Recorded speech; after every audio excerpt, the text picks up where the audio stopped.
আমার দেশটা যদি এরকম হইতো যে সবাই যদি রমজানে নিজের পক্ষে জান্নাতকে বুকিং দিত, বুকিং না, জান্নাতকে নিজে নিয়ে আনিত, সার্টিফিকেটই নিয়ে আনিত। সহজ একটা পদ্ধতি ছিল। আমি দুনিয়ার একটা দেশে 6 বার গেছি, ওটার নাম চাঁদ। আকাশের চাঁদ কিন্তু না, আফ্রিকার একটা দেশ। ওই দেশে আমি দেখছি রমজানে দৈনন্দিনের জিনিস যারা বিক্রি করে ওরা 1 পয়সা মুনাফা নেয় না। আমি জিজ্ঞেস করছি কেন নেও না? আমরা গরিব মানুষ তো, রমজান জান্নাত কামানের মাস, আমরা সহানুভূতির মাধ্যমে জান্নাতকে নিজের পক্ষে লেখায় নিতে চাই। এটা হলো বিক্রেতার কথা। ক্রেতারকে জিজ্ঞেস করছি তোমরা কি করো? আমরা ওই দামেই কিনি বটে, আমরাও জান্নাত আমাদের পক্ষে লেখায় নিতে চাই, তো আমরা কিছু বেশি পয়সা হাদিয়া হিসাবে তাকে দিয়ে আসি। 10 টাকা দাম, 12 টাকা, 2 টাকা তাকে হাদিয়া দিই। লাভ না? কিনা কিনা লাভ পাইলো না? পাইলো না? জান্নাত দুজন পাইলো না? পাইলো না? আপনারা কি সার্টিফাই করেন জান্নাত দুজন পাইলো না? পাইলো না? হায় আফসোস, আমার জাতি যদি এরকম হতো। ক্রেতা যদি এই মনোভাব নিয়ে যাইত যে বিক্রেতা নিজের দামে, যেই দামে কিনা ওই দামে বিক্রি করবে, কিন্তু আমি কিনবো বটে, কিন্তু আমি কিছু বেশি পয়সা তাকে হাদিয়া দিয়ে আসবো, সহানুভূতি দেখাবো। দোয়া করেন আমার দেশটা যেরকম এরকম হয়। চান আপনারা? আমার দেশটা যদি এরকম হইতো তাহলে মনে হয় বুকটা ভরা যেত। যে মানুষটা সৃষ্টির সেরা, যাকে আল্লাহ এত ভালোবাসেন, ওই মানুষটার একটা কথা ভাবা উচিত। এটাই আমার শেষ কথা, ভাবা উচিত, আমাদের চিন্তা করা উচিত। দুনিয়ায় আমাদের অবস্থান যেমনই থাকুক না কেন, অবস্থান তো বোঝেন, পজিশন তো বোঝেন, যেমনই থাকুক না কেন, কুড়ের ঘরে থাকুক আর অট্টালিকায় থাকুক, উঁচা চেয়ারে থাকুক আর নিচা চেয়ারে থাকুক, আর চাই অফিসের গেটেই থাকুক, অবস্থান কিন্তু অফিসের গেটেও আছে, ঠিক না? কি শব্দটা বললাম না আমি? ঠিক না? আবার টেবিলে টেবিলেও অবস্থান আছে, ঠিক না? এক টেবিল থেকে আরেক টেবিল, এটাও শব্দটা বললাম না আমি। শব্দটা বললে বলতে পারি, কিন্তু বললাম না। দুনিয়ায় অবস্থান যেমনই থাকুক, আমরা কিন্তু যার কাছ থেকে আসছি তার কাছে চলে যাব, অচিরেই যাব। যে কখন যাব এটাও জানি না। যদিও দুনিয়া বলে অনেক যে আমরা শিক্ষায় অনেক উন্নত, আমিও মানি শিক্ষায় অনেক উন্নত, টেকনোলজিতে আমরা অনেক উন্নত, আমিও মানি। দুনিয়া আজকে টেকনোলজিতে অনেক ঊর্ধ্বে, আমি মানি। কিন্তু আজ পর্যন্ত মেশিন আসে নাই কে কখন যাব এটার জানার কোনো ইঙ্গিত পাওয়ার, জানা তো দূরের কথা, কোনো ইঙ্গিত পাওয়ার মেশিনও আজ পর্যন্ত আসেনি। আমরা কিন্তু চলে যাব, যার কাছ থেকে আসছি তার কাছে চলে যাব। কে কখন যাব এটা কারো জানা নাই। আমি কি আমার অফিস থেকে যাব, না আমি আমার বাড়ি থেকে যাব, না আমি আমার ঘর থেকে যাব, না রোড থেকে যাব, না হাসপাতাল থেকে যাব, কে কোথায় কোন জায়গা থেকে যাব আমরা জানি না। ইঙ্গিত পাওয়ার মতো কোনো মেশিন আসে নাই। দুনিয়া উন্নত বটে আমি মানি, কিন্তু এইখানেও দুনিয়া অনুন্নতই বলা যায়। অজ্ঞ থেকে অজ্ঞ, যে দুনিয়া জানে না ভূমিকম্প কখন আসবে, ঠিক না? এই দিকে যদি তাকাই তো মনে হয় পশুও আমাদের চেয়ে বেশি বিজ্ঞ। প্রাণী কিন্তু জানে কখন ভূমিকম্প আসবে, প্রাণী কিন্তু সিগন্যাল পায় না? পায় না? মানেন আপনারা? না মানেন না? কিন্তু সৃষ্টির সেরা জীবটা জানে না যে ভূমিকম্প কখন আসবে। হ্যাঁ, আসে, মাটিতে শোয়া রেখা চলে যায়, ঠিক না? প্রতিরোধ করার কোনো ক্ষমতা আমাদের হাতে থাকে না। থাকে? তো যেই মানুষটা জানে না কখন যাবে, শেষ কথা কিন্তু ভালো মতে ধ্যান দিয়ে শুনতে হবে, তাহলে দিলে কাটতে পারে। আমার অবস্থান দুনিয়াতে যেমনই হোক না কেন, যার কাছ থেকে আসলাম, যার কাছে চলে যাব, যিনি আমাকে আকর্ষণের পাত্র বানায় ফুটায় তুললেন, একটু ভাবি, চিন্তা করি যে ওই আল্লাহর কাছে আমার অবস্থান কতটুকু। এটা আমাদের ডেলি সকাল বিকাল ভাবা উচিত ছিল যে আল্লাহর কাছে আমার অবস্থান কতটুকু। মনে হয় বুঝাইতে পারি না। আল্লাহর রসুলের কাছে আমার অবস্থান কতটুকু, আল্লাহর রসুলের কাছে আমার অবস্থান কতটুকু। কিন্তু ওইখানে তো বাজার একটাই হবে, একটাই বাজার হবে, সত্য এটাই, কসম খোদা, ওইখানে বাজার একটাই হবে। আজকে হাজারো বাজার, নাইলে কবি কেন বলতেন ইস দুনিয়া মে হাজারো মালি থে। মালি বুঝেন? আমরা প্রত্যেকেই কিন্তু তার পরিবারে একজন মালি, অভিভাবক একজন কি, আমার পরিবারটা একটা বাগান, আমি একজন মালি, ঠিক না? সত্য তো? হ্যাঁ, আমি অফিসের সবচেয়ে বড় অফিসটা একটা বাগান, আমি একজন মালি। তো কবির কথাই সত্য, इस दुनिया में हजारों करोड़ों लाखों माली थे, सिकंदर जब गया तो दोनों हाथ खाली थे। সিকান্দর যখন চলে গেছে তো দুই হাত খালি ছিল। সত্য এটাই, আমাদের আপনজন যারা চলে গেছে তারা কি নিয়ে গেছে আমাদের চোখের সামনে। মেরে আজিজও রাগ হয় না আমার উপরে, কেউ অপব্যাখ্যা করেন না, নেটে খুঁজলে এখনো পাওয়া যাবে। করোনা লগলে মানুষ এই চিৎকারও দিছে যে আমার এন্টার প্রপার্টি আমি লেখা দিব তোমাদের নামে, শুধু আমাকে স্বাভাবিকভাবে দুটা শ্বাস নিতে দাও। সত্য তো? শুধু স্বাভাবিক আমাকে শ্বাস নিতে দাও। হাজারো কোটি টাকা রেখা গেছে, সন্তান কবরস্থান চিনে কিন্তু কবর চিনে, জানাজা কাফন দূরের কথা, করুণায় মারা গেছে বুদায় শেষমেশ বাপের চেহারা পর্যন্ত দেখে নাই, মার চেহারা পর্যন্ত দেখে নাই। আসেন দুনিয়ালারা, আমাদের আপনজন যারা কবরে চলে গেছে তারা কি নিয়ে গেছে আমাদের চোখের সামনে। আমি বলবো দুনিয়া সস্তা দামের কাপড়টা নিয়ে গেছে, এটাই আমরা চোখে দেখছি। আমল তার সাথে কি আছে ওটা আমরা দেখিও নাই, আর টেকনোলজি আসেও না। দুনিয়া মঙ্গল গ্রহের ছবি আনতে পারে বটে, কিন্তু 2.5 হাত মাটির নিচের ছবি আজ পর্যন্ত আনার ক্ষমতা বিজ্ঞানের নাই। চাঁদে পা রাখা যায় বটে, আমি মানি, আমি দুনিয়া কুইরা বলতেছি, আমি এটা মানি, আমি এটা ডিনাই করি না, মানি। চাঁদে পা রাখা কেন, বাড়িও বানানো যায়, কিন্তু 2.5 হাত মাটির নিচের ফুটেজ আনা যায়, খবর দেওয়া যায় না, খবর আনাও যায় না, মাত্র 2.5 হাত নিচে। সত্য এটা। কি নিয়ে গেছে এটা আমাদের চোখের সামনে, কি তার সাথে আছে আমরা জানি না। বিদায় আসেন, এই মাহফিল সার্থক যদি আজকে আমরা এখান থেকে ভাবতে ভাবতে উঠি যে দুনিয়ায় আমার পজিশন যাই হোক, আইডি আমার জেবে যেমনই হোক, শুধু তো নাগরিকত্বের আইডি আমাদের জেবে নাই এমন না, আরো কিছু আইডি আমাদের জেবে থাকে, ঠিক না? পেশাগত আইডিও থাকে, আবার পদবিগত আইডিও থাকে, ঠিক না?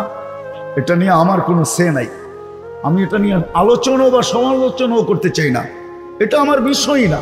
আমি আপনাদেরকে ভাবাইতে চাই, কাল যে চলে যাব আল্লাহর কাছে আমি পজিশন কতটুকু অর্জন করলাম, এটা আমাদের ভাবা উচিত। মানুষের ভিতরে আল্লাহ এরকম এরকম জিনিস সেট করছেন, এইখানে এরকম আইসি সেট আছে, এরকম প্রোগ্রাম সেট আছে, এখানে এরকম প্রোগ্রাম। মানুষ যখন ভাবতে থাকে তো বিকাশ ঘটতে থাকে, বিকাশ। আবার টাকা বিকাশ করা বুঝেন না, মানুষ যখন ভাবে তো আল্লাহ বিকাশ ঘটায় দেয়, এখানে এরকম প্রোগ্রাম সেট করা আছে। আর যদি না ভাবে, ইচ্ছা স্বাধীনতা পায়া যদি না ভাবে কালকে কিনিয়া যাব, আল্লাহর কাছে পজিশন কতটুকু, এটা যদি না ভাবে, মৃত্যুর পর নিয়ে যদি না ভাবে, তাহলে ইচ্ছা স্বাধীনতা কারণে এতটুকু হারায় যে যা খুশি তা চিন্তা করতে পারে। আল্লাহ ইচ্ছা স্বাধীনতা দিয়েছেন বিদায় আল্লাহ যা খুশি তা চিন্তা করতে দেন, যা খুশি তা লিখতে দেন, যা খুশি তা বলতে দেন, যেমন খুশি তেমন চলতে দেন। নাহলে আপনি ভাবেন 24 ঘন্টা অক্সিজেন খান নেন, নেন কোনটা? পিওর, ঠিক না? ছাড়েন কোনটা? কি দূষিত, ঠিক না? আচ্ছা, আপনারা তো পুরা এই বাংলাদেশের সচিবালয়ের লোক, ঠিক না? হার্ট অফ বাংলাদেশ, ঠিক না? একটা প্রশ্ন করি, আমাদের ছাড়া আর নেওয়ার ভিতরে ডিস্টেন্স কতটুকু, দূরত্ব কতটুকু, কতটুকু সময় নেয়, কতটুকু? আচ্ছা বলেন না কতটুকু? আচ্ছা 1 সেকেন্ড মাইনা নিলাম, ঠিক না? কি যুবক?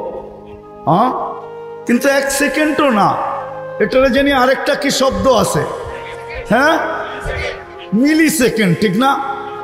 আচ্ছা বলেন, আপনি নিলেন কোনটা, ছাড়লেন কোনটা, মধ্যখানে দূরত্ব কতটুকু? হাফ সেকেন্ড, ঠিক না? এই হাফ সেকেন্ডের ভিতরে যে দূষিতটা ছাড়লেন, এটাকে আবার রিফাইন করে পিওর আপনাকে কে কইরা দেয়? আমাকে বলেন, কে কইরা দিল? হয় স্বাধীনতা যদি না দিতেন, হাফ সেকেন্ডের ভিতরে আপনি ছাড়লেন, দূষিতটা নিলেন, পিওরটা, ওই দূষিতটাকে আবার রিফাইন করে আপনাকে ফেরত দিতেছে। আরেকটা দিয়া বুঝাইলে মনে হয় ভালো হবে। 2020-এ যারা আমরা মাস্ক পরছি, একসাথে কয়টা পরছেন? বলেন, যখন আপনি নিছিলেন তখন কোনটা? পিওরটা, ঠিক না? যখন ছাড়ছিলেন তখন কোনটা? এই 3টা মাস্কের ভিতর দিয়ে এই হাফ সেকেন্ডের ভিতরে এটাকে পিওর করে আবার আপনাকে সাপ্লাই দিল কে? যদি না দিতেন, 8 ঘন্টা আপনি অফিসে থাইকা আপনি যদি ওই পিওরটা ছাড়তেন, তাইলে দূষিতটা ছাড়তেন, আবার ওইটাকে টানতেন। এইভাবে যদি 8 ঘন্টা ডেলি আপনি দূষিতটা টানতে থাকতেন, আপনার বিজ্ঞান দিয়ে আমাকে বুঝান, আমাকে WHO থিওরি দিয়া বুঝান, আমাকে ডাক্তারি বিজ্ঞান দিয়া বুঝান, 8 ঘন্টা যদি আপনি কার্বন ডাই অক্সাইড টানতে থাকেন, আপনি সুস্থ থাকতেন তো থাকতেন কতক্ষণ? আমাকে বুঝান, বুঝান আমাকে।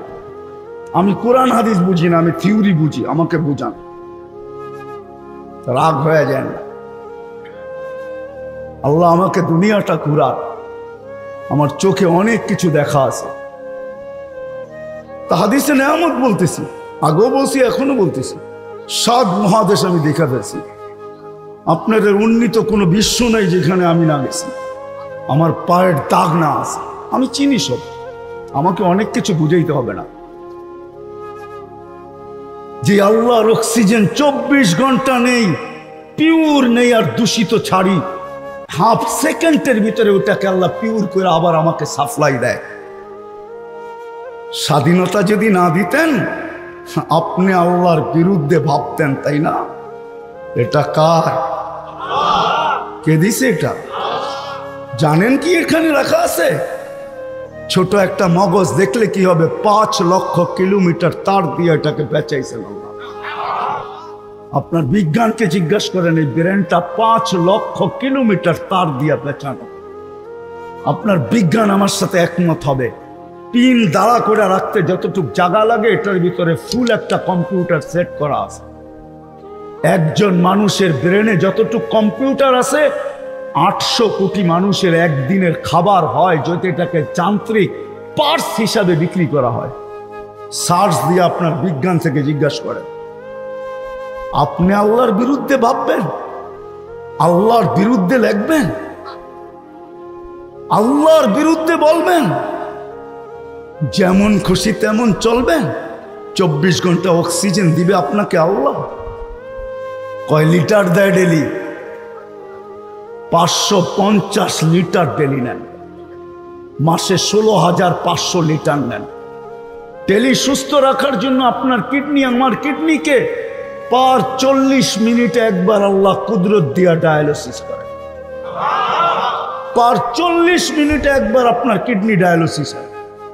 আপনাদের বিজ্ঞান, আমাদের বিজ্ঞান 4 ঘন্টা লাগে একবার ডায়ালিসিস করতে। 7 দিন টানা, 7 দিন ডায়ালিসিস করার মেশিন এখনো আসে নাই। উর্দে 5 দিন পারে, 5 দিন, তাও সিরিয়াস হলে ডেলি করে 36 বার কিডনি ডায়ালিসিস। আপনি আল্লাহর বিরুদ্ধে ভাববেন, আল্লাহর বিরুদ্ধে লিখবেন, আল্লাহর বিরুদ্ধে বলবেন, যেমন খুশি তেমন চলবেন। শুধু ইচ্ছা স্বাধীনতা দিছেন। নাযিরুন কাইফা তা'মালুন, শুধু তাকায় তাকায় দেখতেছে করতেছি কি। ইন্নী মাকুম মিনাল মুনতাযিরিন ফান্তাযিরু ইন্নী মাকুম মিনাল মুনতাযিরিন। তোমরা অপেক্ষায় আছো, আমিও অপেক্ষায় আছি। শুধু সীমা রেখায় পা দিতে দেরি। ইদা যা আজালু, সীমা রেখায় পা দিতে দেরি। আখাযনাহু বাগতাতান, তোমাকে ছোমায়রা উঠাইতে দেরি করব না। যদি আমরা চিৎকার দিয়া বলি মালিক, চতুর্দিকে আমাদের টেকনোলজি দ্বারা আমরা প্রতিরোধ গড়ে তুলব, তো সমগ্র সৃষ্টির 50,000 বৎসর আগে আল্লাহ কোরআন লেখা, কোরআনে ঘোষণা দিয়া দিছেন, অলাউফি বুরুজিম মুশাইয়্যিদা। যত প্রতিরোধ করো এর ভিতর থেকে আমরা উঠায় নিয়ে আসবো। তোমার প্রতিরোধ খবরই পাবে না। আজ পর্যন্ত কারো সিসি ক্যামেরায় মালাকুল মউতের ফুটেজ আসে নাই, আর কোনো দিন আসবে না। চাই আপনি হোবল ফিট করেন, হোবল চিনেন? নাসার সবচেয়ে বড় দূরবীনও যদি ফিট করা হয়, তারপরে মালাকুল মউতের ফুটেজ নিয়ে আসতে পারবে না। পারবে? হ্যাঁ, ইম্পসিবল। আল্লাহ বলে আমরা উঠায় নিয়ে যাব, উঠায় নিয়ে যাব। আজকে স্বাধীনতার কারণে যদিও তুমি মানো না, তোমাকে কিন্তু আমরা বায়োমেট্রিক কইরা তারপরে পাঠাইছি। রাগ হয়ে যাবে? আমরা বায়োমেট্রিক হয়ে আসছি। বায়োমেট্রিক তো দুনিয়া শিখলো জুমা 8 দিন। আল্লাহ আমাদেরকে বায়োমেট্রিক করে পাঠাইছেন। হুজুরদেরকে জিজ্ঞাসা করেন, কোরআনে আছে কিয়ামতের দিন তোমার আঙ্গুলের ছাপ তোমাকে মিলায় দিব। ঠিক না? তোমার আঙ্গুলের ছাপ তোমাকে, তাইলে বায়োমেট্রিক করেই আপনাকে পাঠাইছে, এত চিন্তার কারণ নাই। আপনি আজকে স্বাধীনতা পায়া যা খুশি তা বলেন, অসুবিধা নাই, মিলাইয়া দিবে আল্লাহ। সাদা কাগজে সিগনেচারও রেখা দিছেন আল্লাহ। আলাস্তু বিরাব্বিকুম ক্বালু বালা, এটা সাদা কাগজে সিগনেচার। আল্লাহ বলছে আমি রব না? বলছে হ্যাঁ। তো মানতেও বাধ্য করবে। এই জন্যই কোরআন বলে একদিন আসবে যখন সব মিলাইয়া দিবে, তখন বলবে রব্বানা ইন্নানা আবসারনা ফারজি'না আমাল সালিহা ইন্না লা মুকিনুন। আল্লাহ ফিরত পাঠান, ভুল হয়ে গেছে, আর কোনোদিন হবে না। আল্লাহ চিৎকার দিয়া বলবে কাল্লা, আর কোনোদিন সম্ভব না। ভালোবাসা এতটুকু দিছিলাম, সৃষ্টির ভিতরে কাউকে দিই, সবগুলাই যেন উঠায় তোকে দিয়া দিছি, আর কাউকে দিই। সত্য এটাই। হুজুররা আমার সাথে একমত হবে, জিবরিল আলাইহিস সালাম হাফেজ, ঠিক না? যদি কেউ বলে প্রমাণ হাফেজ না, হাফেজ। যদি হাফেজ না হইতেন, উনি প্রতি রমজানে আল্লাহ রসুলের সাথে দাওয়ার করতেন কি করে, ঠিক না? হ্যাঁ, দাওয়ার করতেন তো। উনি কি আমাদের কোরআন শরীফ নিয়ে দেখে দেখে দাওয়ার করতেন নাকি? আল্লাহর রসুল থেকে শুনতেন, আল্লাহর রসুলকে শুনাইতেন, দুইজনে মিলাইতেন, কোনো ব্যবধান তো হইতেছে না। উনিও তো হাফেজ ছিলেন, ঠিক না? কিন্তু হাফেজকে যেই ঘর বাড়ি আল্লাহ দিবে, ওনাকে দিবে কিনা জিজ্ঞেস করেন। সৌভাগ্যবান ওই সমস্ত মানুষ, মা বাবা যাদের সন্তান হাফেজ। ইন্না ফিল জান্নাতি লানাহরা। শুধু আমাদের ঢাকা শহরেই হাতির ঝিল নাই, জান্নাতও একটা লেক আছে। শুধু বঙ্গভবনের পাশেই লেক নাই, শুধু ধানমন্ডি গুলশানই লেক নাই, আরো লেক আছে ঢাকা শহরে, ঠিক না?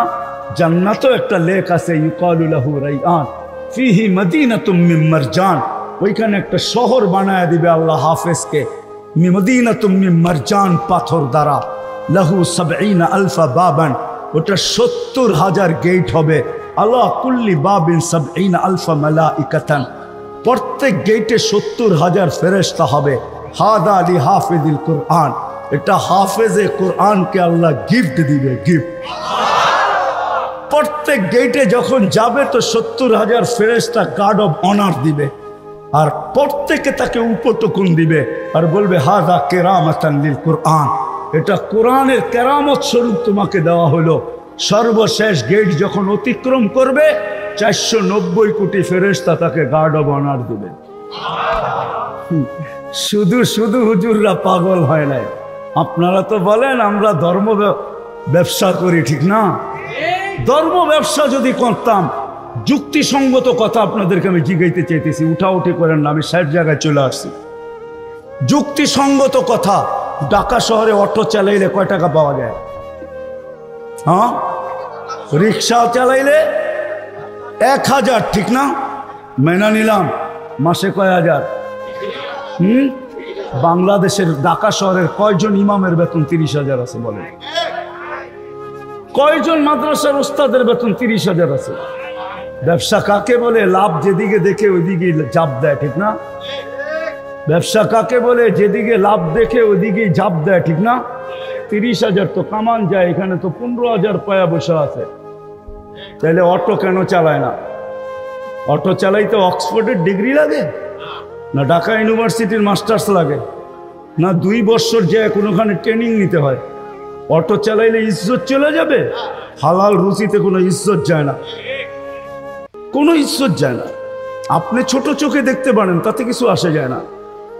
রিক্সা চালানোওয়ালা যদি ভাবে যে আল্লাহর কাছে পরিচয় কতটুকু আমার, আজকে যদি ভাবে আর ওই অনুযায়ী বেশি দিতে হবে না। আমি তো বলি ৩২, একটু আগে বলছিলাম, যদি শুধু ৩২ মিনিট ডেলি আল্লাহ দিয়া দেয়, আল্লাহকে দিয়া দেয়, ও সারাদিন পরে ঘরে ঢুকবে তো কসম খোদার রব্বে কাবার কসম, ও এরকম ঘরে ঢুকবে যেরকম ওর মা ওকে এই মুহূর্তে জন্ম দিল, নিষ্পাপ। হাদিসে কুদসি আছে, ও নিষ্পাপ ঘরে ঢুকবে। আপনারা বলেন ধর্ম ব্যবসা করে ১৫,০০০ টাকায় তেলে পড়ে আছে কেন? অটো চালায় না কেন? ৫,০০০, ৭,০০০, ১০,০০০ টাকা বেতনে পড়ে আছে কেন? দায়িত্ব কাঁধে, এই জন্য পড়ে আছে, নাইলে পড়া থাকতো না। ও কিছু বুঝা পড়ে আছে, আপনি যেরকম কিছু বুঝা দৌড়াইতেছেন, ও কিছু বুঝা পড়ে আছে, এত চক্রাঙ্গানি, এত কিছু সয়া পড়ে আছে। নাইলে বাংলাদেশটা নড়তো চড়তো আর পড়তো না, এরকম কোনোদিন হতো না। 7.8 ভূমিকম্প বাংলাদেশও দেখছিল, মনে আছে না? ভুলে গেছেন? 2013 31st নাইটের পরের দিন রাষ্ট্র 5টা 5 বা 15-তে 7.8 যে ভূমিকম্প তুর্কিতে আসছে, আলহামদুলিল্লাহ আমাদের দেশে একটা মাটির ঘরেও একটা সুতার দাগ দিয়া যেতে পারে না। মাটির বিল্ডিং তো বিল্ডিং, কেন জানেন? এই 30,000-এর উপরে হেফজোখানা রাত্র 4টার সময় ওঠে।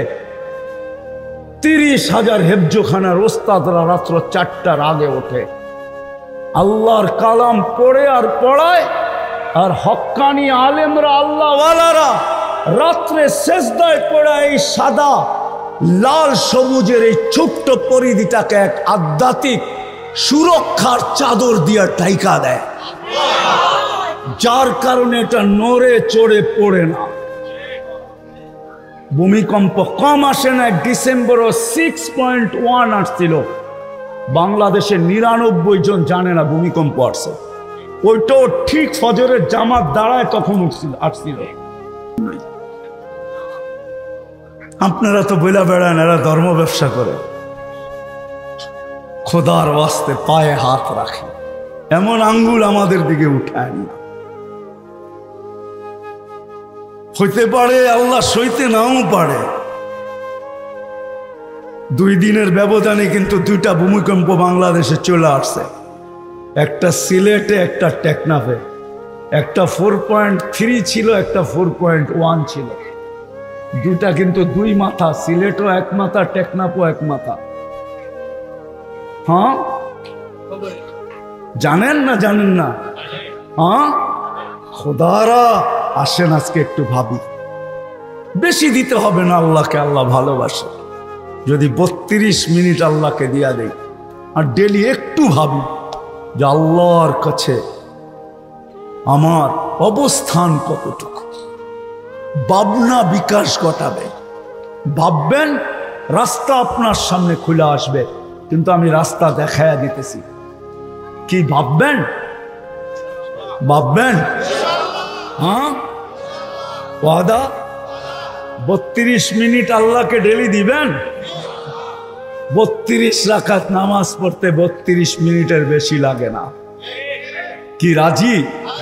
দেখি কে কে। নামাজ করেন, নামাজ করেন না, মনোযোগ দিয়ে শুনেন।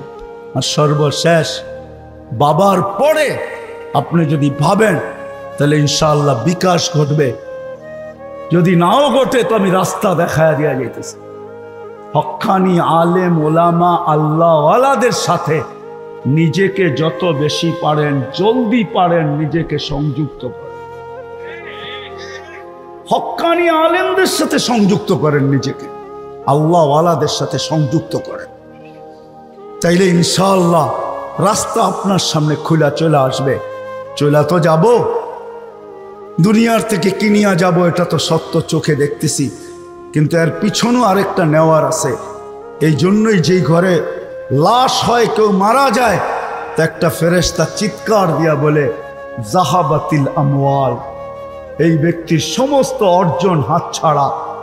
নিয়া কি যাবে তা তোমাদের চোখের সামনে, বাকিয়াতিল আমাল, সঙ্গে শুধু আমল যাবে। খায়রা ফা খায়রা, ভালো যদি হয় তো সে ভালো পাবে, সাররা ফা সাররা, খারাপ যদি হয় তো একাই ভোগ করতে হবে। এই জন্যই আলী রাদিয়াল্লাহু তাআলা আনহু বলেন, কবরের পাশ দিয়া যখন মানুষ যায় তো দুটা হুকুম।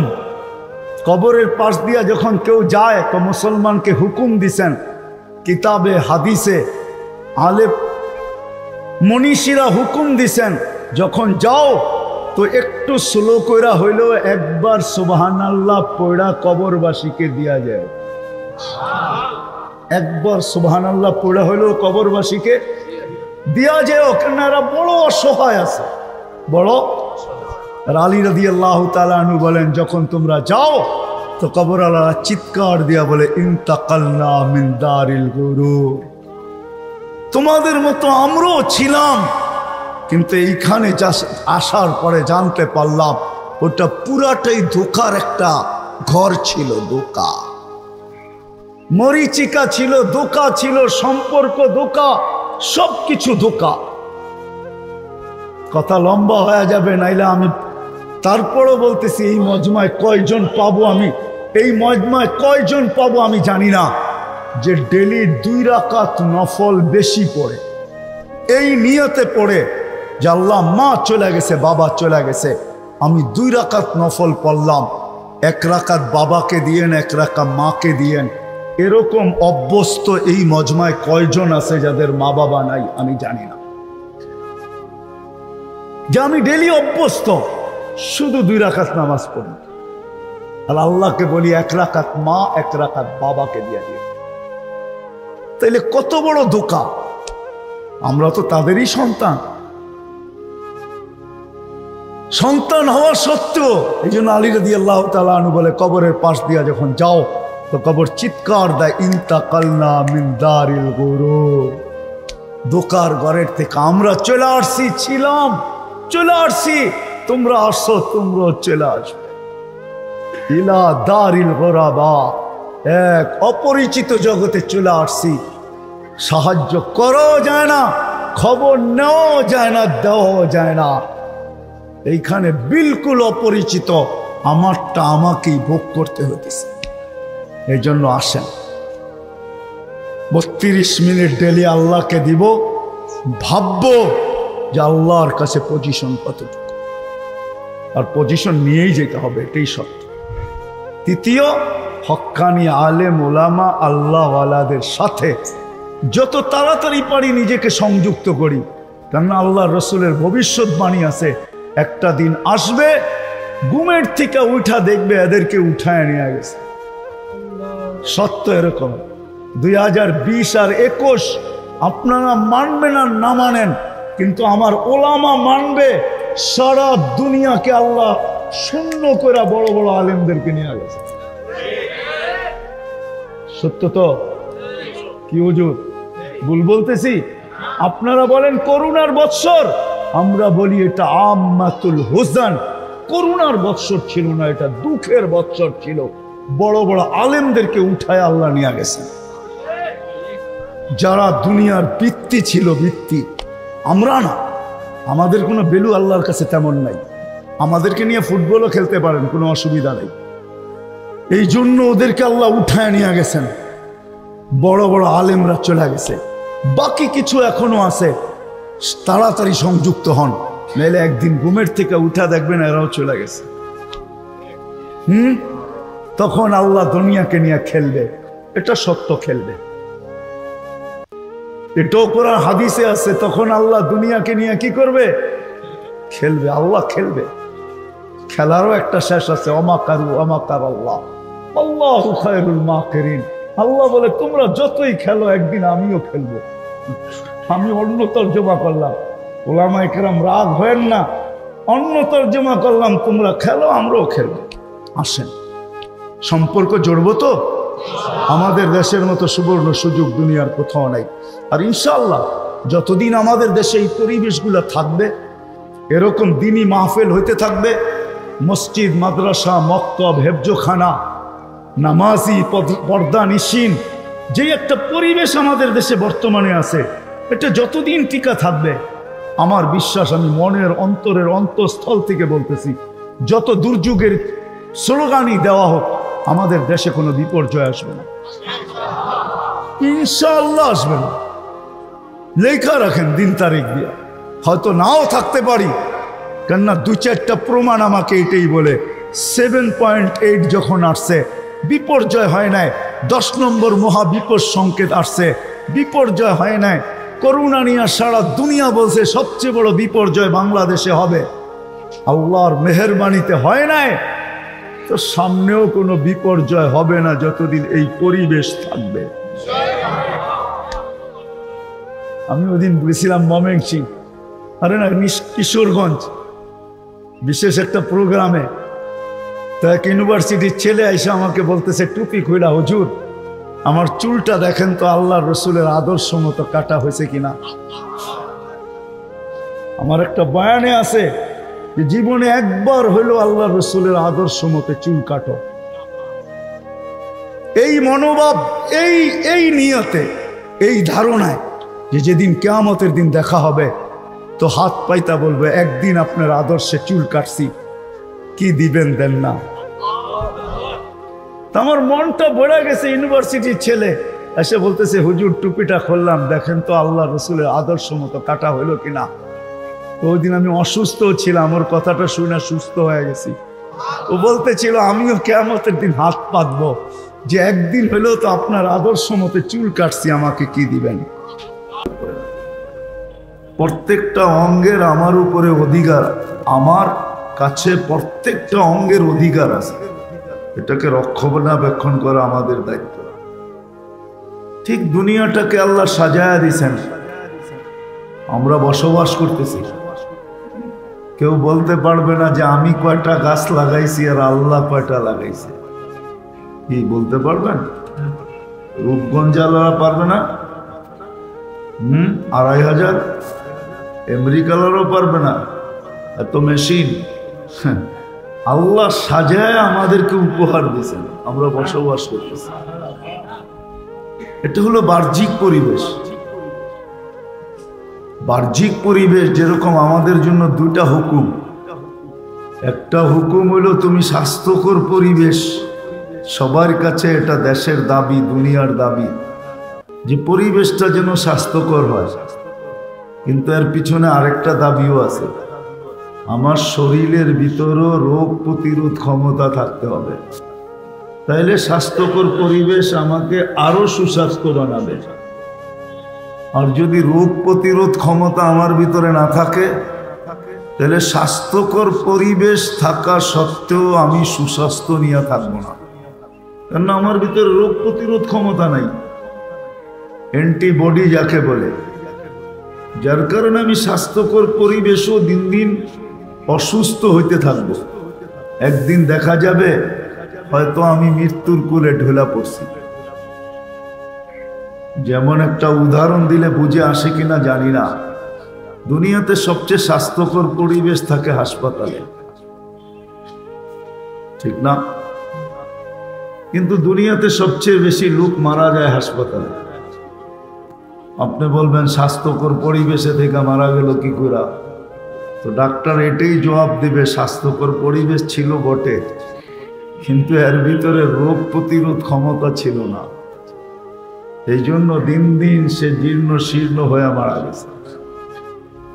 তদ্রুপ আমাদের এই দুনিয়াটা বাহ্যিক পরিবেশ একটা আছে, যেটা নিয়ে আমরা সারাদিন গবেষণা করি।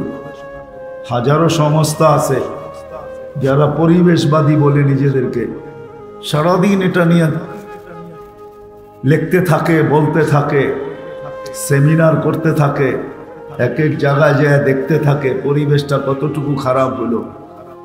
তো আল্লাহ যেমন আমাদেরকে এই পরিবেশটা উপহার দিয়েছেন, বাহ্যিক পরিবেশটা আজকে বিনষ্ট হইলে আমরাই করছি বিনষ্ট। সারা দুনিয়া যে জলবায়ু নিয়ে চিৎকার দিতেছে, এই পরিবেশ কিন্তু আমরাই নষ্ট করছি, আল্লাহ করেন না। আল্লাহ তো আমাদেরকে উপযোগী পরিবেশ হিসাবে উপহার দিয়েছেন, আমরা বিভিন্নভাবে এটাকে নষ্ট করছি। তো বাহ্যিক পরিবেশের সাথে সাথে যেরকম স্বাস্থ্যকর পরিবেশের সাথে সাথে অ্যান্টিবডিও থাকতে হয়, রোগ প্রতিরোধ ক্ষমতাও থাকতে হয়, এরকম বাহ্যিক পরিবেশের সাথে আরেকটা পরিবেশও লাগবে যদি আমরা বেঁচে থাকতে চাই। আরেকটা পরিবেশ লাগবে, সেই পরিবেশটা ছাড়া আমরা বেঁচে থাকবো না। পরিবেশ থেকে যাবে কিন্তু আমরা বেঁচে থাকবো না। যেটা আল্লাহ ইঙ্গিত দিছেন সেটা হলো দিন। দিনদারি যদি না থাকলো, চাই একজন ব্যক্তি হোক, যতক্ষণ পর্যন্ত একজন থাকবে ততক্ষণ পর্যন্ত এই পরিবেশটা, জগৎটা টিকা থাকবে। আর যখন এটা থাকবে না, তখন পরিবেশ যত উন্নত হোক, সত্য এটাই, যিনি তৈরি করছেন ওনার সিদ্ধান্ত এটাই যে আমরা এটাকে রাখবো না, যেটাকে কিয়ামত বলে। কেন আল্লাহ উন্নত পরিবেশ দেখেন না, আল্লাহ দিনদারিও সাথে সাথে দেখেন। শুধু পরিবেশ উন্নত হইলেই হবে না, যে শুধু পরিবেশটা উন্নত আমরা সবাই টিকা যাব, না না না, এটা ভুল ধারণা, এটা দুনিয়ার ভুল ধারণা। আজকে হয়তো প্রমাণিত হইতেছে না, কিন্তু একদিন এটা বাস্তবে প্রমাণিত হবে যে শুধু উন্নত পরিবেশ হইলেই আমরা টিকা যাব, আমরা বেঁচে যাব, আমরা বেঁচে থাকবো, এমন না। আধ্যাত্মিক একটা পরিবেশ লাগবে, যেটাকে দিন বলে, দিনের পরিবেশ লাগবে। দিনের পরিবেশ অনেক সময় দেখা যায় পরিবেশ যদিও স্বাস্থ্যকর না। যেমন আপনাকে আমি 2020-এর কাহিনী বলি। 2020-এ গুলশান, বনানী, ধানমন্ডি দেখা গেছে সবার শরীরে অ্যান্টিবডি 60%, কিন্তু আমাদের তেজগাঁও বস্তিতে অ্যান্টিবডি ছিল 75%। কিন্তু বস্তি তো বস্তি হয়, ওটা স্বাস্থ্যকর পরিবেশ না, কিন্তু অ্যান্টিবডির কারণে ওইখানে সবাই সুস্বাস্থ্যে আছে, অ্যান্টিবডি পাওয়ারফুল। কিন্তু বাকিটা ওটা স্বাস্থ্যকর পরিবেশ, কিন্তু অ্যান্টিবডি দুর্বল, আক্রান্ত হইলে সেরা উঠতে বহুত কষ্ট।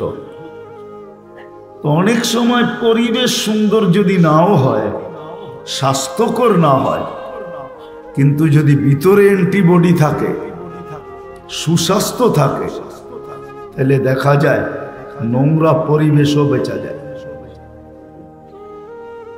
বরং আমাদের চেয়ে ভালো চলে, ওদের গায়ে শক্তি আমাদের চেয়ে বেশি, কিন্তু পরিবেশটা নোংরা, স্বাস্থ্যকর না। তদ্রূপ বাহ্যিক পরিবেশ যদি নাও থাকে, শুধু দিনদারি পরিবেশ যদি হয়, যেমন তাকাইলে দেখা যাবে বাহ্যিক পরিবেশ হিসাবে সাহাবাদের কাছে কিচ্ছু ছিল না, কিন্তু দিনদারি ছিল। দিনদারি থাকার কারণে ওনারা যেখানে উঠছেন আমরা ওইখানে উঠার আশাই রাখতে পারি, কিন্তু কোনোদিন উঠতে পারবো কিনা আমরা জানি না। বাবার বিষয়, কিন্তু আল্লাহ ভাবনা ক্ষমতা আমাদেরকে দিয়েছেন, এই জন্য বাবা চাই। বেশি দিন তো এখানে থাকবো না, সবাই চলে গেল, কিন্তু যতদিন থাকবো অতদিন কিভাবে থাকবো, কোন পরিবেশে থাকলে আমরা টিকা থাকবো, সুস্থ থাকবো, সবল থাকবো, সুন্দর থাকবো, ভালো থাকবো, ওই জিনিসটাই আল্লাহ বুঝাইতে চাইতেছেন আল্লাহ রসুল সাল্লাল্লাহু আলাইহি ওয়াসাল্লামের মাধ্যমে, যে দিনদারি নিয়ে থাকবো, দিনদারি নিয়ে থাকবো, দিনদার ওয়ালা জিন্দিগি হবে, আমল ওয়ালা জিন্দিগি হবে। দিনদার আমরা হব তো কসম খোদার পরিবেশ যেমনই থাকুক আমরা ভালো থাকবো। সাহাবায়ে কেরামের ভিতরে ভালোই ছিল, ছিল না দুনিয়ার কোনো বস্তু, পরিবেশগত দিক দিয়ে দেখলে দেখা যাবে কেউ ছিল না। এক হাদিসের দিকে তাকাইলে দেখা যায় সাহাবায়ে কেরামের ঘর বাড়িও ছিল না, বেশি সময় ঘরে থাকতে পারতেন না। আল্লাহ রসুল কোন এক পর্বে জিজ্ঞাসা করছিলেন সাহাবায়ে কেরামদেরকে যে তোমরা রাস্তায় বসো কেন? তো বলছে লাইসা লানা বুদ্দুনিয়া রাসূলুল্লাহ, আল্লাহ রসুল আমাদের ঘরে এতটুকু জায়গা নেই, বিবি বাল বাচ্চা আছে, ছেলে মেয়ে আছে, এদের সামনে সারাক্ষণ ঘরে বসে থাকা, এদের চলাফেরায় ব্যাঘাত ঘটে, আমাদের এতটুকু অ্যাবিলিটি নাই যে আমরা সবসময় ঘরে থাকতে পারি, এই জন্য আমরা রাস্তায় বসি। তো বলছে রাস্তায় যখন বসো তো রাস্তার হক আদায় করো।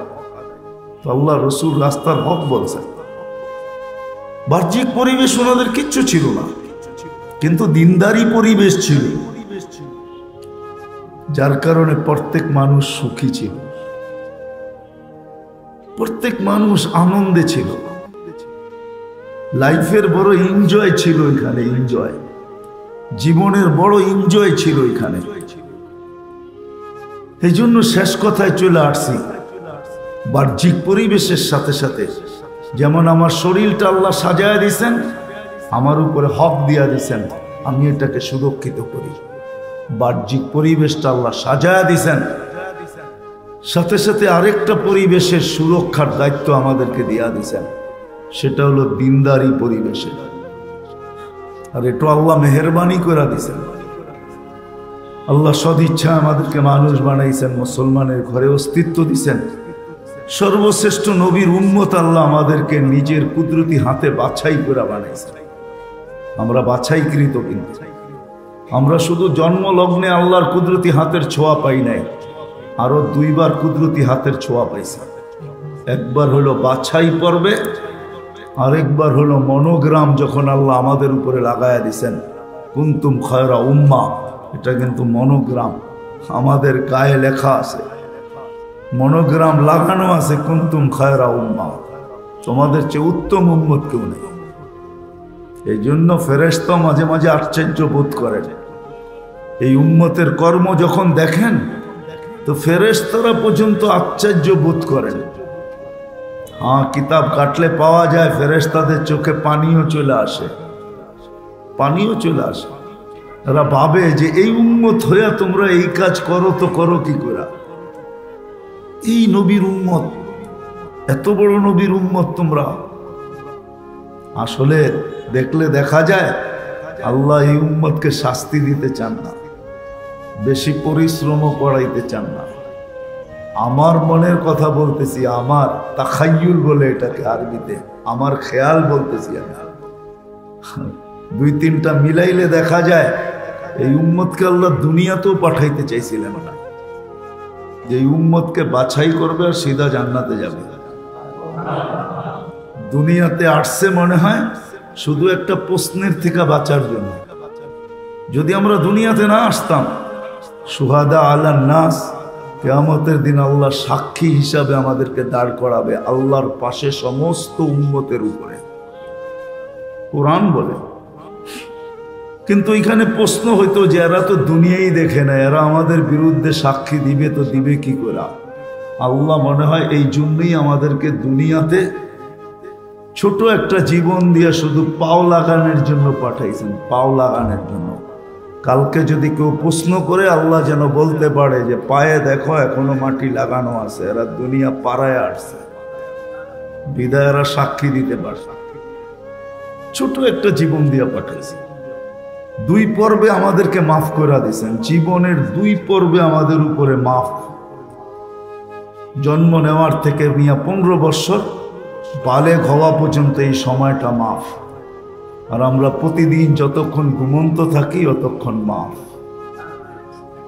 কলম উঠানো থাকে, কিচ্ছু লেখে না। বলবেন বাকি গুনাহগুলা, ওটা তো বলে দিছে ইয়াফু আন কাসীর, তোমাদের অধিকাংশ গুনাহ এমনি মাফ করে দেই, চাইতে হয় না। তারপরে যা থাইকা যায় ওটার জন্য সিস্টেম করে দিছে, যে সিস্টেমে চলে আসো ওটুকু মাফ হয়ে যাবে। বলছে সেই সিস্টেম কি? কয়েক নামাজের থেকে আরেক নামাজে পা দিতে দেরি, মধ্যবর্তী গুনাহ মাফ হতে দেরি হবে না। কিন্তু উলামা মতানৈক্য করবে, বলবে সগীরা মাফ হবে, কবিরা মাফ হবে না। কিন্তু একদল এই পক্ষেও আছে যে কবিরও মাফ হয়ে যাবে। আমি কবিরা আলাদের পক্ষে, যে ওটাও মাফ হয়ে যাবে, ওটাও মাফ হয়ে যাবে। কেন একটা জিনিস তাকাইলে দেখা যায় এই উম্মত কবিরা গুনাহ করবে, এটা ভাবা যায় না। মুসলমান কবিরা গুনাহ করবে আর এটা ভাবা যায় না। আর কবিরা গুনাহ করবে, বুকে ব্যথা উঠবে আর হাসপাতালে যাবে না, এরকম যেমন হয় না, এই উম্মত কবিরা গুনাহ করবে আর সাথে সাথে তওবা করবে না, এটাও হয় না। প্রথম তো এই উম্মত কবিরা গুনাহ করবে, এটাই ভাবা যায় না। হুজুররা জানে, এক কিতাব পড়ে আসছে মাদ্রাসায়, নুরুল আনোয়ার, ওটা যিনি লেখছেন ওনাকে আইসা লোকেরা বলছে আপনার স্ত্রী বিধবা হয়ে গেছে। তো উনি কাঁদতে ছিলেন মোল্লা জীবন। সবাই জিজ্ঞেস করছে আপনি কাঁদেন কেন? আমার স্ত্রী বিধবা হয়ে গেছে। আপনি তো জীবিত, স্ত্রী বিধবা হয় কি করে? আমি তো কোনোদিন ভাবতে পারি না মুসলমান মিথ্যা কথা বলে। মিথ্যা কথাও তো কবিরা গুনাহ, মুসলমান মিথ্যা কথা কি করে বলে? তো সত্য এটাই। আসেন, দিনদারি পরিবেশ, এটা আধ্যাত্মিক পরিবেশ। ওই পরিবেশগুলা টিকা থাকার জন্যই কেন্দ্র হলো মাদ্রাসা, মসজিদ। যদি বলেন প্রমাণ, দুনিয়াতে এখনো মানুষ আসে নাই, আল্লাহ মসজিদ পাঠায় দিয়েছে। বোঝা গেল এই পরিবেশটা ছাড়া এই দুনিয়াটা টিকবে না। এই জন্য আল্লাহ পরিবেশ পাঠায় দিয়েছেন, আধ্যাত্মিক পরিবেশের কেন্দ্র পাঠায় দিয়েছেন। আপনি বলবেন মাদ্রাসা কোত্থেকে যোগ করলেন আপনি? হ্যাঁ, মক্কায় পরিবেশ ছিল না মাদ্রাসা বানানোর। এই জন্য আল্লাহ রসুল মদিনা মুনাব্বরায় যখন আসছেন, তো নিজের ঘরটা কেউ বলতে পারবে না আগে তৈরি করছেন, বা একটা কামরা তৈরি করছেন। যতদিন ছিলেন আবু আইয়ুব আনসারী রাদিয়াল্লাহু তাআলা আনহুর ঘরে ছিলেন। কিন্তু ওইখানে থাকা অবস্থায় 2টা মসজিদ তৈরি হয়ে গেছে, একটা কোবায় আর আরেকটা মদিনা মুনাব্বরার মসজিদ আগে তৈরি করছে। আর মসজিদ তৈরি করার সাথে সাথে যারা হজে উমরায় যায়, একটু ওইখানে বৈশা দোয়া করার জন্য সবাই লড়তে থাকে। আসহাবে সুফা, যেটা উঁচা করে রাখা আছে, চবুতারার মতো বানানো আছে, সাথে সাথে আসহাবে সুফার মাদ্রাসা আল্লাহ রসুল প্রতিষ্ঠিত করছে। মসজিদ যেরকম আধ্যাত্মিক পরিবেশের কেন্দ্র, মাদ্রাসাও তেমন আধ্যাত্মিক পরিবেশের কেন্দ্র। যার কারণে আমাদের দেশটা নড়ে চড়ে পড়ে না। আমি তো 10 বছর ধরে বলতেছি, একদিন হয়তো পত্রিকায়ও উঠবে আশা করি, যে এইটাই বাস্তব হবে যে বাংলাদেশ নড়ে চড়ে পড়ে না। শতবার ভূমিকম্প আসছে, 7.8 তুর্কিকে শোয়া রেখা গেছে। 2013 সালে 31st নাইটের পরের দিন আমাদের দেশও আসছে, কিন্তু আলহামদুলিল্লাহ একটা টিনের ঘরও পড়ে নাই, একটা মাটির দেওয়ালেও সুতার দাগ লাগে। ভ্যাকসিন ব্যবহার করছে চুপে চুপে। কি ভ্যাকসিন ব্যবহার করছে বাংলাদেশওয়ালারা? ওটা খুঁজলে পাবেন ফার্মেসিওয়ালাদের কাছে যে কোন ভ্যাকসিন ব্যবহার করছে। ওই ওষুধের নাম আমি জানি কিন্তু বলবো না। ওই ওষুধ ব্যবহার করে ভালো হয়ে গেছে। আল্লাহ এই দেশকে বিপর্যয়ের থেকে বাঁচায় দিয়েছে। বাংলাদেশে করোনার রোগীকে যেরকম সৎ কাজ যত সুষ্ঠুভাবে, সহিভাবে, নিখুঁতভাবে হয়েছে, দুনিয়ার কোথাও এত নিখুঁতভাবে হয় না। করোনা লগ্নে যতগুলো সংস্থা কাজ করছে করোনার রোগীকে দাফন করার ব্যাপারে, সবগুলা মাদ্রাসা ভিত্তিক প্রতিষ্ঠান ছিল, আলেম ওলামা ভিত্তিক ছিল। এরা যেরকম কাফন ওরকম জানাজা, ওরকম দাফন। বরং বলা যাবে করোনা লগ্নে যারা মারা গেছে সুন্নত অনুযায়ী যদি দাফন হয়ে থাকে তো এদের হয়েছে সুন্নত অনুযায়ী দাফন। সুন্নতের চেয়ে এক চুল পরিমাণ এদিক ওদিক হয় না। কোনো এটা নিয়ে গবেষণা চলতেছে যে কিভাবে বাঁচলো। এরকম প্রত্যেকবারই বেঁচে যেতেছে আর বাঁচবো ইনশাআল্লাহ যতদিন আমরা এই দুইটা পরিবেশকে ধরে রাখবো, মসজিদ মাদ্রাসার পরিবেশ আর আমাদের ব্যক্তিগতভাবে দিনদারি পরিবেশ। যতদিন আমরা ধরে রাখবো ইনশাআল্লাহ জমিনের পরিধিটা ছোট হইতে পারে,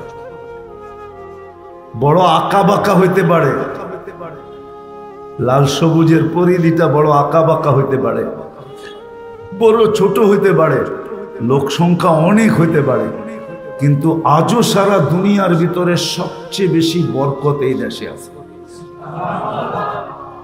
চ্যালেঞ্জ, সবচেয়ে বেশি বরকত এই দেশে। বুলতায় দুপুরে 100 টাকা দিয়ে পেট ভরে খাওয়া যায়, যায় না? না যায় না? আরে যায় মিয়া, ঢাকা আসেন, আমি খাওয়ায় দিই আপনাকে। 100 টাকার তেহারি যদি আপনি খাইতে পারেন।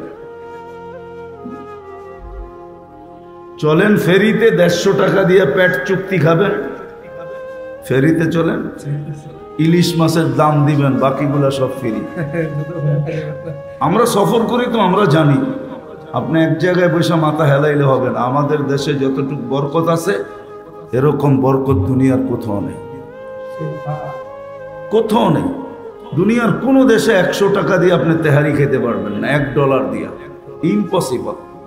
আমি তো ঘুরে বলতেছি, আপনি মিডিয়া দেখা বললে কি হবে, আমি তো চোখে দেখা বলতেছি।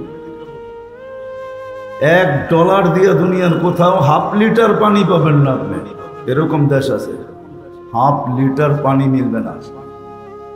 1 লিটার পানির দাম ইন্দোনেশিয়াতে 1,20,000 রুপি। কত? 1,20,000। শুধু 1 লিটার পানি ইন্দোনেশিয়ান রুপি। 1/2 লিটার পানির দাম হইল 60,000 রুপি।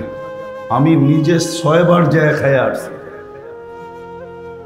আপনি মিডিয়া সার্চ দিয়ে আমাকে দেখাইলে চলবে না। তো বাংলাদেশে বরকত আছে, আলহামদুলিল্লাহ, সুম্মা আলহামদুলিল্লাহ। আমাদেরকে এই 3টা জিনিস ধরে রাখতে হবে: মসজিদ, মাদ্রাসা, দিনদারি পরিবেশ। 3টা যদি আমরা ধরে রাখতে পারি তাহলে ইনশাআল্লাহ আলহামদুলিল্লাহ সুম্মা আলহামদুলিল্লাহ আমাদের দেশে যারা $1,100 বেতন পায়, 10,000 টাকা, গ্রামগঞ্জে ওরাও খুব ভালোই চলে, খারাপ চলে না, ভালো চলে। খায়ালেয়া প্রমাণ চাবেন? ওই আমার পাশে যে হুজুররা বসে আছে এদেরকে দেখেন, 10,000-এর উপরে বেতন কারো মনে হয় নাই, কারো নাই। আপনি কাপড় দেখেন, গায়ের কালার দেখেন, বাড়িতে যেয়ে দেখেন মহব্বত কতটুকু। বাচ্চা কাচ্চা বিবি বাল বাচ্চার সাথে মহব্বত কতটুকু। আর অন্য জায়গায় যা দেখবেন বিন্দুও নাই, মা বাবা বৃদ্ধাশ্রমে, আর ওনাদের মা বাবা সারা রাত্র ওনাদের জন্য দোয়া করে। ছেলে সন্তানের সাথে আছে, বউ সারা দিন চাতকের মতো তাকায় থাকে মাসের 3 দিনের ছুটিটা কবে পাবে আর বাড়িতে কবে আসবে। আর অনেকজনের আছে বাড়িতে গেলে ঝাড়ু লইয়া বলে তুই আইসস কি লেগা, না আইলি তো ভালো আছিল। এদের দিকে দেখেন, বরকত যে নাই আপনি অস্বীকার করেন কোত্থেকে। হুজুরদের দিকে দেখেন কত বরকত, 8,000-এ এত বরকত যেটা 8 লক্ষতে নাই, 10,000-এ এত বরকত যেটা কোটিতে নাই। সত্য না? হ্যাঁ, আলহামদুলিল্লাহ। আল্লাহ এই দেশটায় বরকত রাখছেন শুধু 3টা পরিবেশের কারণে। আসেন আমরাও আবার আজকে প্রতিজ্ঞাবদ্ধ হই সবাই যে এই 3টা পরিবেশকে আমরা টিকায় রাখবো, মসজিদ, মাদ্রাসা আর দিনদারি। রাখবো তো সবাই? সত্য না? হাত উঠে সবাই বলতে চাইতেছে না। আল্লাহ কবুল করো। সামনে রমজান আসতেছে, হয়তো কাল না হইলে পরশু হবেই, পরশু না হইলে তো শুক্রবারে হবেই। বড় বরকতের মাস আসতেছে, সহানুভূতির মাস। 1 গ্লাস না 1 ঘোট পানি দিয়েও যদি সহযোগিতা করতে পারি, সহানুভূতি দেখাইতে পারি, তাহলে আমাদের উচিত একজন আরেকজনকে এই সহানুভূতিটা দেখানো। 1 ঘোট পানি দিয়া হইল ইনশাআল্লাহ করবো তো ইনশাআল্লাহ। আল্লাহ আমাদের সবাইকে আমল করার তৌফিক দান করেন। ওমা আলাইনা ইল্লাল বালাগ। দোয়া করতে হবে। আল্লাহুম্মা লাকাল হামদ কামা ইয়ানবাগি লিজালালি ওয়াজহিকা ওয়া আযীমি সুলতানিক। সাল্লি ওয়া সাল্লিম ওয়া বারিক আলা হাবিবিকা মুহাম্মদ। আয় আল্লাহ, সূর্য ডুবতে চলছে, জানি না আজকে হয়তো সৌদিতে রোজার চাঁদও উঠতে পারে। আজকে না উঠুক, কালকে তো উঠবেই মালিক। দুনিয়ার কোন প্রান্তে রোজা শুরু হবে আজকে আমরা জানি না। যদি শুরু হয়ে যায় তাহলে তো বরকতের চাদর আয় আল্লাহ পড়ানো শুরু হয়ে যাবে। আয় আল্লাহ, এই ডুবন্ত বেলায় আমরা হাত তুলছি, সূর্য একটু পরেই ডুববে। আল্লাহ আমাদের গুনাহগুলাকে নিয়ে যেন ডুবা যায়। এতটুকু তো এই মুহূর্তে চাবো যে আমাদের গুনাহগুলা যেন নিয়ে ডুবা যায়। আল্লাহ এই আয়োজন যেন আজকে কবুল হয়, আয়োজনকারীরা যেন কবুল হয়, সাহায্য সহানুভূতিকারীরা যেন কবুল হয়। আয় আল্লাহ, এই কেন্দ্র যেন বরকতময় হয়, এটা যেন কবুল হয়। এই মাদ্রাসা কবুল হয়, উস্তাদ কবুল হয়, ছাত্র কবুল হয়, এর সাথে মদিনার মক্কা মুনাওয়ারার সংযোগ হবে। 2 জায়গার নূর এখানে স্থানান্তর হবে, এই এলাকার ভিতরে পতিত হবে। আল্লাহ পুরা এলাকা যেন আজকে কবুল হয়ে যায়, এলাকা যেন কবুল হয়ে যায়। আল্লাহ এত বড় মেহেরবানি করছো তুমি, মানুষ সদিচ্ছায় বানাইছো, মুসলমানের ঘরে সদিচ্ছায় পাঠাইছো, নিজের কুদরতি হাতে বাছাই করে উম্মতে মুহাম্মদী বানায় দিছো। হায় আল্লাহ, মৃত্যুর পরে আমাদেরকে কাঠগোড়ায় দাঁড় করায়, আপনি আমাদেরকে মাফ করা দেন, উম্মতে মুহাম্মদীকে মাফ করা দেন। আয় আল্লাহ, আয় আল্লাহ, রমজান আসতেছে, আয় আল্লাহ ধনীদের দিলের ভিতরে গরিবদের জন্য সহানুভূতি পয়দা করে দেন, প্রত্যেক মানুষকে আরেকজনের জন্য সহানুভূতি পয়দা করে দেন। আমরা প্রত্যেকে যেন একজন আরেকজনকে সহানুভূতি দেখাইতে পারি। রমজানে যেন সর্ব লাইনে সহানুভূতি দেখায়া তোমার কাছ থেকে জান্নাত লেখায় নিতে পারি, গুনাহগুলা মাফ করায় নিতে পারি, মাগফিরাতের চাদর যেন পড়তে পারি, জাহান্নাম থেকে মুক্তির পরওয়ানা যেন পাইতে পারি। হায় আল্লাহ, যারা অসুস্থ আছে তাদেরকে শেফায়ে কামেলা আজেলা মুস্তামিররা নসিব করেন। হায় আল্লাহ, এই মাদ্রাসাকে কবুল করেন, এর উস্তাদদেরকে কবুল করেন, ছাত্রদেরকে কবুল করেন। এদের জরুরত থাকলে আয় আল্লাহ খাজানায়ে গায়েব থেকে পুরা করা, খাজানায়ে গায়েব থেকে পুরা করা। আয় আল্লাহ, এই মজমা অবেলা চলে আসছে, আয় আল্লাহ বিশাল মজমা, এইখানে যারা আসছেন বা যারা আসেন নাই, আয় আল্লাহ পুরা থানাকে আপনি কবুল করেন, পুরা থানাকে কবুল করেন, পুরা দেশকে কবুল করেন। আমাদের বাংলাদেশকে সমস্ত বিপর্যয়ের থেকে হেফাজত করেন, সমস্ত আসমানি জমিনি বিপর্যয়ের থেকে হেফাজত করেন, সমস্ত বিপর্যয়ের থেকে আমাদেরকে সুরক্ষিত করেন। ওয়াসাল্লাল্লাহু তাআলা আলা খায়রি খালকি মুহাম্মাদি ওয়া আলিহি ওয়া সাহবিহি আজমাইন বিরহমাতিকা ইয়া আরহামার রাহিমিন।